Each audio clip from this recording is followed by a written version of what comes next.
Um homem estava voltando para casa quando simplesmente descobriu no tapete da sua sala de estar o seu próprio corpo do lado de um envelope com a inscrição: "Olhe para mim". O choque inicial é substituído pela curiosidade quando Alex encontra um pendrive no envelope, que ele imediatamente conecta no seu computador e na tela vê apenas a si mesmo. O segundo Alex se tranquiliza, certificando-se de que não estava drogado e não ficou louco, e o aconselha a escutar atentamente. Dessa maneira, a história de hoje começa, com homens de preto indo até a sua casa. A Rebecca é uma funcionária de um instituto de pesquisa científica privado de tecnologias avançadas, que coopera com a Agência de Segurança Nacional dos Estados Unidos. Ela tem uma oferta muito tentadora para o Alex. Mas primeiro, o Alex deve assinar um acordo de confidencialidade, para o qual a Rebecca oferece um cheque por uma quantia substancial. Depois de assinar os papéis, o Alex conhece a história de um satélite não registrado dos Estados Unidos que não foi lançado. Curiosamente, eles admitem que o satélite é supostamente do futuro e contém uma mensagem codificada. Se o Alex concordar, ele será colocado para dormir e entregue ao laboratório. O instituto sabe que ele estava praticamente falido e mora em uma casa herdada dos seus pais, e para provar a seriedade das suas intenções, a Rebecca transfere uma grande quantia para a conta do Alex, o que convence ele a assinar os documentos. No dia seguinte, ele é colocado em um carro e recebe uma ligação. Ele adormece e só acorda em um local secreto. A Rebecca mostra a ele o laboratório onde o satélite já estava localizado, e o rapaz começa a resolver a tarefa. 5 semanas se passam, mas ainda não há resultados. A Rebecca sugere que o Alex tire um dia de folga, mas ele não precisa disso. Mas um dia, ele foi visitado por uma jovem mulher que decodifica a mesma tarefa. Depois disso, o Alex sangra pelo nariz. Mais tarde, ele encontra o nome dessa mulher escrito na moldura da cama. Logo, Alex consegue decifrar parte do código, que contém desenhos de um dispositivo desconhecido. A Rebecca anuncia o fim do seu trabalho e informa que ele será levado para casa. O Alex acorda em casa tarde da noite, se sentindo mal, o que ele atribui ao cansaço e ao estresse. Mas, depois de alguns dias, o mal-estar intensifica e ele começa a ser assombrado por persistentes alucinações. E um dia, 2 homens estranhos aparecem na sua casa querendo saber o porquê ele concordou em decifrar o código. O Alex não entende porque decifrar é apenas o seu trabalho, que paga bem. Os homens continuam a pressionar o Alex com perguntas sobre moralidade. As consequências do seu trabalho não o incomodam? Uma vez que o dispositivo a ser criado a partir dos desenhos decifrados será a arma mais poderosa do mundo. A cabeça do Alex começa a doer e ele pede aos homens para sair. Eles só agradecem pelas respostas e saem dali. O Alex imediatamente se sente melhor e se senta no computador. Mas naquele momento, ele recebe uma ligação da Rebecca lembrando dos acordos de não divulgação por conta dos papéis assinados. Indignado, o Alex percebe que o instituto está observando. Quando ele se senta novamente no computador, as luzes simplesmente se apagam. O Alex sai de casa e de repente vê um dos 2 homens que vieram até ele com perguntas do lado oposto da rua. Mas o corpo do homem começa a crescer diante dos seus olhos. Assustado, Alex corre para casa e olha pela janela para ver a mão gigante se estendendo em direção à sua janela. E o Alex estende a sua mão para tocar a mão do gigante. Dessa maneira, nós vamos para o próximo dia. A Rebecca acabou de chegar. Encontrou o Alex trabalhando. Ele tenta explicar que a humanidade vive em um espaço bidimensional e os seus convidados recentes são de uma civilização altamente desenvolvida que existe não apenas no espaço, mas também no tempo. Eles podem não estar nessa sala, mas mais cedo ou mais tarde podem assistir o evento que estava acontecendo através de alguma espécie de janela no tempo. O Alex tenta transmitir a Rebecca o perigo do dispositivo que estão construindo, que pode iniciar a Primeira Guerra Mundial. Então a mulher informa ele que sabe sobre a sua doença, um tumor cerebral. O rapaz culpa o instituto que o colocou em uma das salas com um satélite radioativo, causando o desenvolvimento de um tumor no seu cérebro, e ele insiste em parar a construção do dispositivo. O Alex, no presente, tira o seu corpo morto da sala e o enterra na floresta. Depois, volta para o computador e continua a escutar a história do seu eu do futuro. O Alex, no futuro, lamenta que não quiseram ouvi-lo porque ele entendeu que algo sinistro estava por vir. Então, ele se lembra da mulher e o Alex encontra o seu endereço, mas a Beth se recusa a falar com ele. O Alex grita que estava morrendo, que tem 6 meses restantes, e depois disso a Beth abre as portas e informa que ela tem 2 anos restantes. Ela também percebeu que aquilo era uma arma e o desenho supostamente veio do futuro.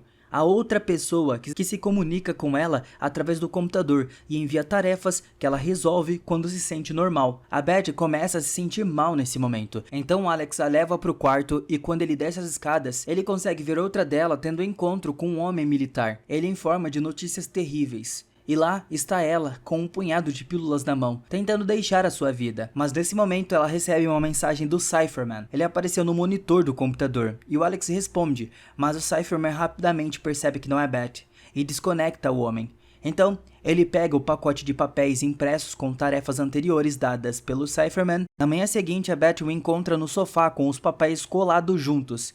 O rapaz aponta para ela que tudo isso são peças de um quebra-cabeça que, quando montado, pode dar uma resposta. O Cypherman claramente não trabalha no instituto, e o Alex pede a Beth para ajudar a parar a criação de uma máquina da morte. A garota relata que ficou doente especificadamente depois de trabalhar com o satélite.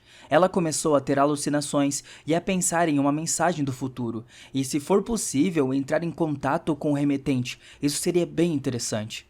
Ela começou a escutar vozes dos mortos e um dia escutou a sua própria voz. Ela também viu alienígenas, embora não acreditasse neles, e pede ao Alex para sair. O Alex vai para casa, onde pessoas de pretos o esperavam mais uma vez. A Rebecca ordena que ele não encontre mais a Beth e o instrui a usar o tempo restante com sabedoria. Ignorando ela, o rapaz manda os visitantes para o inferno e ao entrar na casa, descobre que todos os seus papéis com conclusões simplesmente desapareceram. Enquanto isso, a Beth vê uma luz brilhante na sua casa, o que a faz se sentir mal. A mulher grita de medo e tenta se esconder.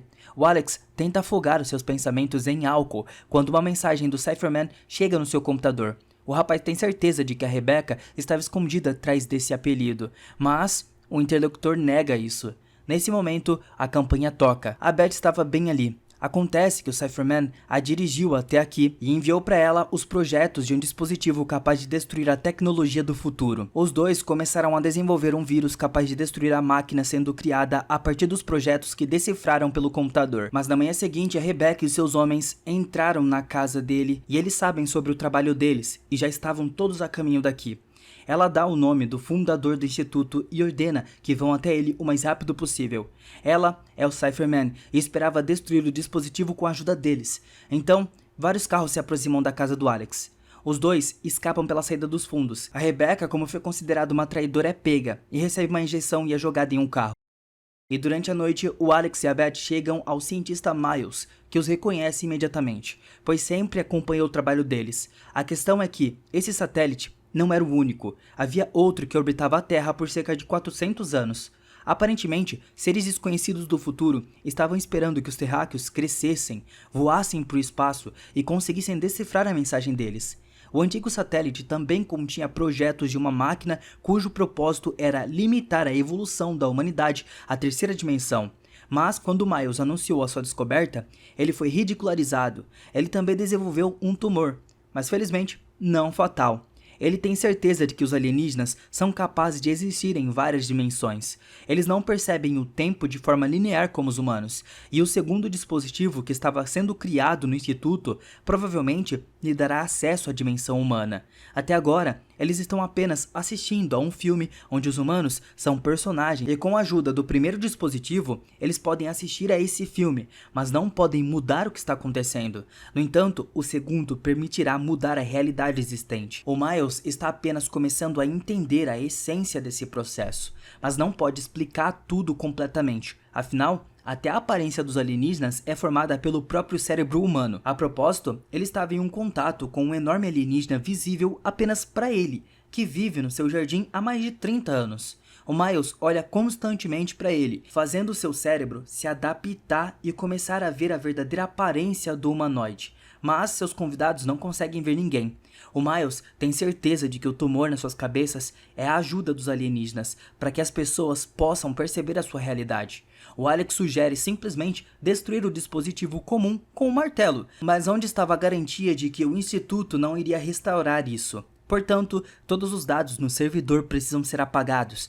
Embora ninguém saiba nem mesmo a localização do instituto, o Miles lembra que é um dos seus fundadores e tira um mapa com um plano muito detalhado do instituto. Nesse momento, um estrondo é ouvido na porta. Os dois fogem enquanto Miles tenta acalmar o alienígena enfurecido. O Alex e Beth seguem para o prédio do instituto, onde abrem uma escotilha pela qual se infiltram. Lá, eles se separam para aumentar a chance de encontrar o laboratório. O Alex testemunha um comportamento estranho de um guarda que constantemente retrocede e percebe que o tempo dentro do instituto estava em loop. A Beth também cai nesse loop. Percebendo a futilidade dos seus esforços para ir além, a garota ativa a bomba, mas devido ao loop do tempo, ela não consegue sair do lugar perigoso. O Alex entra em um quarto escuro e tenta levar a bomba mais longe, quando é alcançada por um alienígena que literalmente desintegra o homem em pequenas partículas. Um minuto depois, o Alex se vê amarrado a uma mesa. Em frente a ele estava sentado um humanoide. O Alex pensa que morreu, mas o alienígena nega sua crença. Eles estão apenas curiosos sobre a aparência humana e sua experiência com o tempo. O tempo linear é incompreensível e tedioso para os alienígenas. Uma sequência trabalhosa de crenças vazias. Os humanos estão presos em uma armadilha, forçados a passar constantemente pela mesma coisa. Por outro lado, os alienígenas existem fora do tempo e do espaço. Eles estão em todos os momentos, portanto a conexão casual e a sequência de ações são um mistério para eles. O que acontecerá se um humano não precisar mais esperar por algo? O Alex simplesmente percebe que os humanos se tornarão semelhantes aos aliens em sua aparência, mas a personalidade familiar, o ego, morre no momento em que os alienígenas é surpreendido. A morte é natural, mas o homem a esconde à distância dele. O tempo determina tudo para um humano. É tanto um doador quanto um ladrão. O humano vê o mundo como imaginou. E o que acontecerá quando a fonte de proteção desaparecer? Mesmo com a eternidade de autoanálise, o homem não entenderá a diferença entre a realidade e a ilusão. Com cada novo nascimento, uma nova realidade surge. Portanto, a pessoa está sempre diante de uma escolha.